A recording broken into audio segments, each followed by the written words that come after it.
เอาไปคนละตัวเบิ่งแล้ว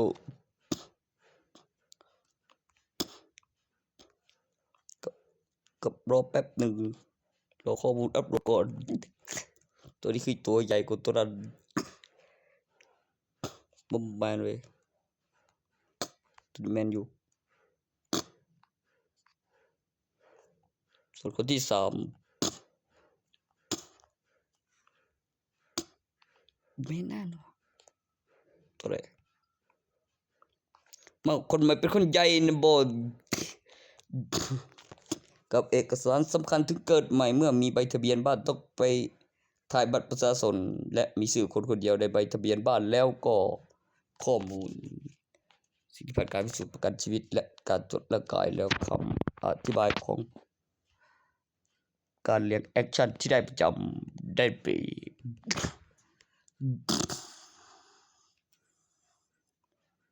ในเรื่อง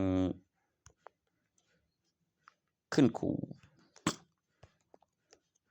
มี1และ2และ3และ2ตัวเสียแบบ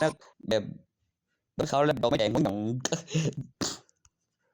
คำอธิบายเพิ่มเติมเพื่อให้เกิดความรู้สึกที่ดีประโยคคำว่าความฝันสิ่งที่มีเห็นแต่ยังไม่เกิดขึ้นจริงส่วนที่มีดูนี่เป็นเอกสารปลุกเสกไม่ใช่แพ้เป็นก็ใส่ลายแล้วดูแล้วเรียงแอคชั่นรอ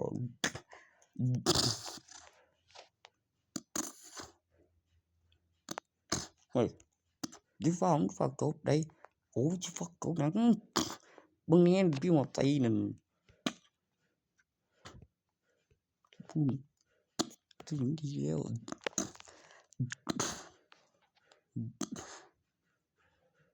การคำนวณ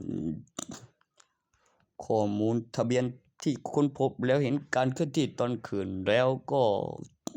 จำได้แล้วไปหาหมอแล้วแผ่นป้ายทะเบียนส่วนตัวระบบสั่งการเสียงคล้ายรีโมทข้อมูลผ่านการพิสูจน์ประโยคปลุกเสกพิเศษ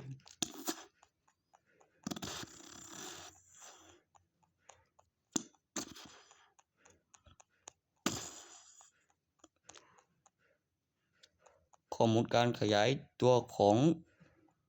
สันบรรยากาศโครงสร้างอาคารที่อยู่อาศัย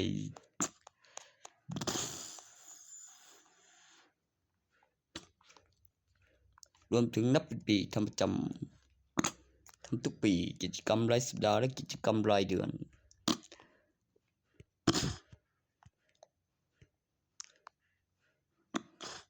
สิ่งที่ยังไปไม่ถึงหรืออะไรสักอย่างนะครับเป็นคำอธิบายที่ต้องทำเข้ามาดอกแรกมันไม่มีได้บังคับเข้ามาเห็นอย่างในห้องนี้บอกเล็กน้อยเจมก็มีหัวขอบสักพัฒนาเหลี่ยมมีไหม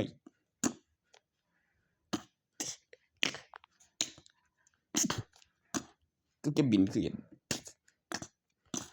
ซาเปียนจำที่จะเป็นจำที่โลก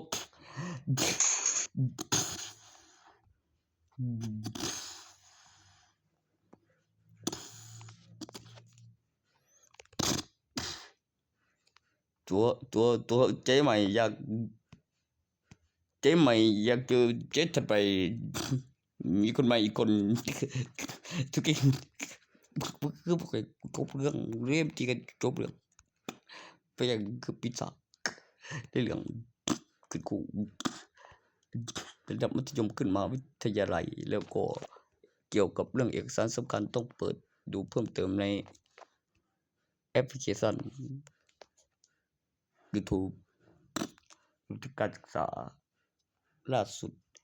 ถึงการขยายตัวแล้วหลักฐานพยานนับ2แล้วก็มีหลักฐานแสดงกับพยานและมีเอกสารแล้วมีให้ดูแล้วพกได้เหมือนแอปพลิเคชันและแผ่นป้ายการจดจำการพัฒนาตั้งชื่อแล้วเก็บทรัพย์สินแล้วมีดูมีอยู่จริงต่อจากนั้นที่พยานมีที่วางเลือกแบบที่ตั้งไฟทำบอลสูตรตัวนี้ก็มีจริงเมื่อมีกำไรวัตถุตั้งราคาส่วนตั้งชื่อยี่ห้อออกมาจริงเกี่ยวกับผู้ที่ทำได้ทุกสวัสดิกับบินทำประจำทำทุกวันมีกำหนดจ่าย เล่นให้ได้กำไรวันละ500,000มีหลักฐาน แบบเทคของก่อนโอนมาก่อนพุทธแสนเทคนิค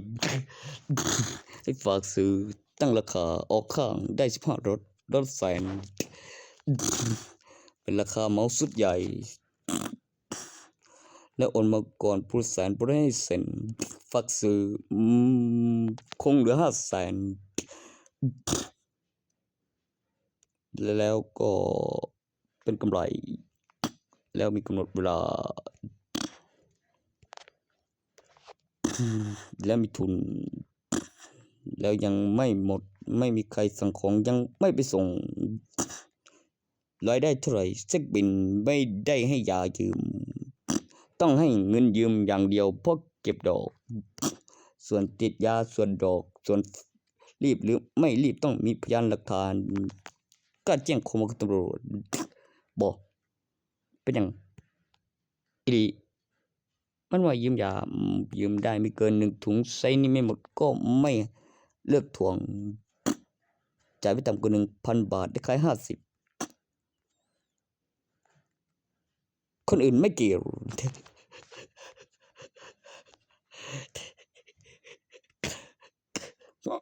มึงโอ้โหทีกูบนานเอ๊ะมันโมอีหลีใจบอกว่าได้สำเร็จมันก็ยังเข้ามาทีละคนต้องเฮ็ดได้เที่ยวดีบุกไปสิกได้จังนั้นมาว่าบุกเบี้ยไปไกลบ่คือเก่าปานใดบ่ไปด่าตัวรู้สึกเร็วเป็นหยังเอ้าเป็นหยังเพิ่นว่ามีหลักฐานให้อ่านบันทึกการศึกษาเรียกเอกสารมันจบอยู่แล้วคือมึงจะบอกกูติดปานนั้นมันต้องถือข้างกลัวลูกมันคือจังรวบเร็วเบลเก็บตรงเมียกี้บ่เด้อเมียเว้นเมียกูเด้เว้นนำบ่ได้เฮ้ยไม่ได้ต่างกันแนวอะไรคู่หนึงลูกค้าอะไรกูจริงกูมันนั่น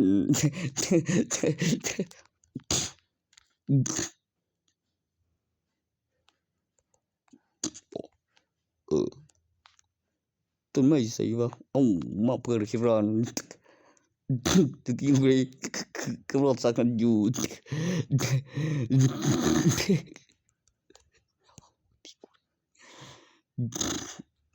ตรงนี้เก็บเอกสารคำอธิบายวางหลักฐานให้กูการปลุกเสกตำแหน่งความปลอดภัย60จะกำไรวันดีนะพนันกูพื้นใส่เกียรติบริษัทโบเซนนักแสดงเขาบอได้เสิร์นเขาเดินเข้ามาบีบูสิ่งนี้นะครับผู้หญิงที่จะขึ้นแต่เข้าไปส่วนพวกคุณเนี่ยดูแล้วก็คือว่านั่นก็เห็นด้วยผลคลายไปก่อนก็ดีโจ้มึงเฝ้าเก่งเลยโอ้เพิ่ง5 ทุ่มกูจะไปอาบน้ำโกนหัวแต่จริงกันนั่นแหละถ้ามันจะเอาตัวแย่งแล้วกู2 คนมัดไว้ใส่ฝันเห็นสิ่งที่มีเห็นก่อนคือความฝันเกี่ยวกับกล้องวงจรเอกสารเหล่านี้นะเป็นการขึ้นครูพร้อมอธิบายความรู้สึกในองค์ใจเกี่ยวกับการคำนวณผลที่จะได้เป็นทุนและเป็นปีส่วนที่จะได้หรือไม่ได้แล้วก็ได้มาจริงได้มาแล้วให้เบิ่ง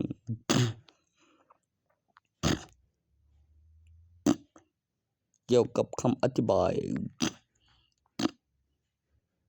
ถ้ามึงจะแน่นอน